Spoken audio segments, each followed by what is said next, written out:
Somali জলদস্যুদের জিম্মি দশা থেকে মুক্তির ঠিক এক মাস পর আজ রাতে কক্সবাজারের কুতুবদিয়ায় ভিড়ছে বাংলাদেশি জাহাজ এমভি আবদুল্লাহ। সবাইকে মঙ্গলবার একটি লাইটার জাহাজে করে জেটি সদরঘাটে আনা হবে। বাংলাদেশের কমিউনিস্ট পার্টির উপদেষ্টা হায়দার আকবর খান রনর জানাজায় লাখো মানুষের ঢল নেমেছে। এর আগে বীর মুক্তিযোদ্ধা হিসেবে তাকে রাষ্ট্রীয় সম্মাননা গার্ড অব অনার দেয়া হয়।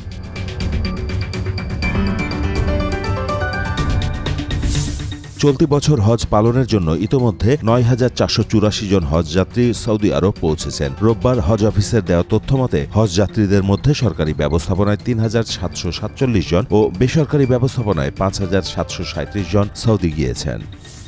নীলফামারীর কুখাপাড়ায় সাফিয়ার রহমান নামে এক চালককে গলা কেটে ইজি বাইক নিয়ে গেছে দুর্বৃত্তরা। পুলিশ জানায় যাত্রীবেশে ইজি বাইকটি ছিনতাইয়ের চেষ্টার সময় চালক বাধা দিলে গলা কেটে তার ইজি বাইকটি নিয়ে যায় দুর্বৃত্তরা।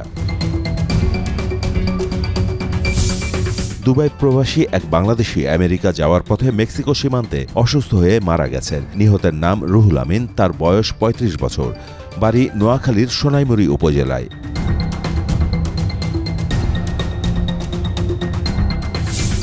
ভারতের লোকসভা নির্বাচনের চতুর্থ দফায় ভোট গ্রহণ শুরু হয়েছে। স্থানীয় সময় সকাল ৭টা থেকে ভোট গ্রহণ শুরু হয়, চলবে সন্ধ্যা ৬টা পর্যন্ত। ১০টি রাজ্য ও কেন্দ্রশাসিত অঞ্চল মিলিয়ে মোট ৯৬টি আসনে ভোট গ্রহণ হচ্ছে আজ। যুদ্ধবিধ্বস্ত গাজা উপত্যকায় ইসরায়েলি বাহিনীর হামলার তীব্রতা বেড়ে যাওয়ায় এবং হামাস যোদ্ধাদের সঙ্গে ইসরায়েলি সেনাদের প্রচণ্ড সম্মুখ যুদ্ধের কারণে দলে দলে লোকজন শহরটি ছেড়ে পালাতে শুরু করেছে।